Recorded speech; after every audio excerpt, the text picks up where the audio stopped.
ground beef. And then add all the ingredients. A tablespoon of salt. Taste as much as you need, more or less. Quarter teaspoon of oregano leaves, just crush them. A quarter teaspoon of cumin, just put it right in there. A tablespoon of taco seasoning, just throw it right in there. A tablespoon of onion powder, right in there. All together.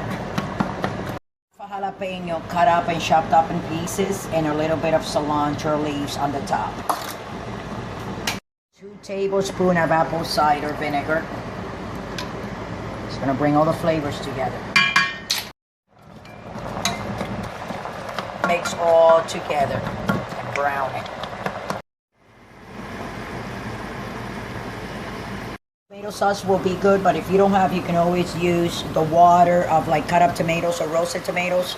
It'll be fine, and you can also add like a little bit of ketchup. And if some tomatoes fall in there, it doesn't matter, you see? A little bit is better than nothing, and that will create the sauce.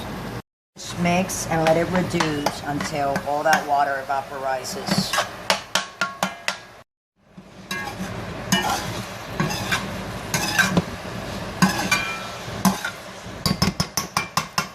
Subscribe, people.